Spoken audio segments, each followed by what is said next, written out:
هو زموږ د مهاجرو په باب له به دومره ووایي چې زموږ مهاجرو انتقال وکړي د وطن اصلي ته و وطن فرعي ته. هجرت خو دا یې چې د بل ملک ته یې سړی وکړي.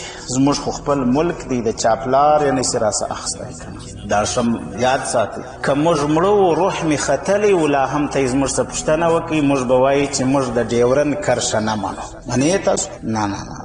هغه څوک ظلما فجره فسقه د امریکایانو اصلي زامن بولو چې زموږ ورونه مسلمانان افغانان زوروي، دا د کافرانو په اشارو دي. ګورئ دا ښه یاد ساتئ. دا ټول هر څه چې نن کیږي د هغو افغانانو سره دا ټول د امریکایانو په اشارو دي. کلندر هر چې میگوید از دیده میگوید. د نن څه لس میاشتې مخکې مې دا خبرې کړي دي مشرانو ته. ګورئ د خدای په خاطر باندې نو کوي د ایمان څاکونه راټول کوي، دې خلکو ته جواب سخت ورکوي. دا بې شرمه بې حیا خلک دي. ګورئ دا د انګریزیانو مزدوران دي.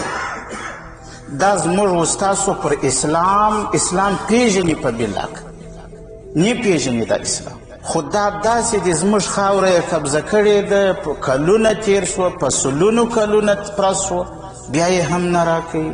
دردونه بې شرمي بې حیایي. پر دې سربیره بیا هلته افغانان زوروي هم، بیا کورونه ورته نړوي، بیا ماشومان تر لاسو نیسي، بیا ښځې وهي ټکوي. نو آخر خو دا د صبر و د تحمل کاسه آخر ډکیږي. ګورئ پر خپله خاوره باندې دا خو زما خاوره ده، راسه حساب را سره وکړه چې هغه ته وایې په هغه د حق محکمه ده، په هغه کې به سره کښېنو، نړیواله محکمه په هغه کې به سره کښېنو چې دا زما خاوره ده. نو په دې باندې خو مه دغه کوي. او دا ښه یاد ساتئ دا به راباسي، دوی به انګریزیانو ته، برطانویانو ته، امریکایانو ته، داعشانو ته به په دې ځایو کې ځایونه ورکوي، بیا بیا په ما و تا جنګوي. دا ښه یاد ساتئ که ونه سوه دا ژیره به راښیي. ولې زما برخلاف کار کوي؟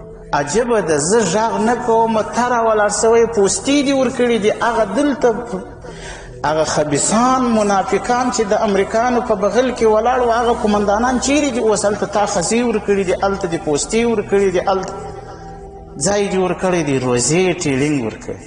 او دلته بیا یې وایې چې دا ستاسو موږ د چا پر خلاف قدم ایښی دی؟ موږ د افغانستان څه سیوا یو ذره چاته تاوان در اوسه نه دی رسولی.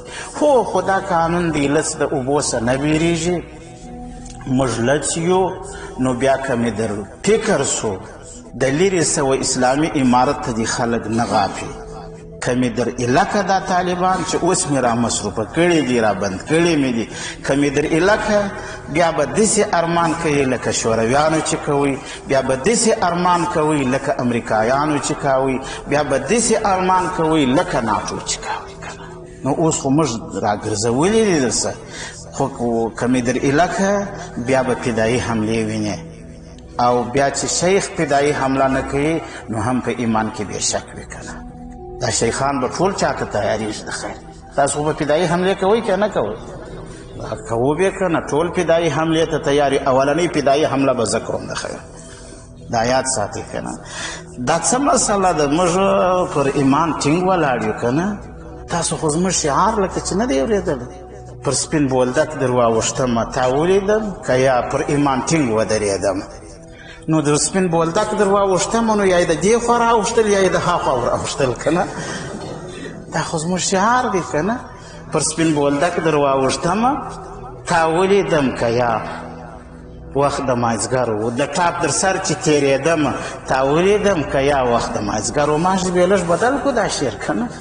دا زموږ ایمان دی که نه. انشاءالله العزیز ګټو به خالق لا یزال رب جل جلاله ته مې عاجزانه خواستی چې اله العالمین پر دې مې لا ژر تر ژره کامیابه کړه. پانیپت ته مې ورسوه، بس بالا به کار سمیږي انشاءالله. او دا د جهاد څخه مه بیریږئ، هجرت څخه مه بیریږئ.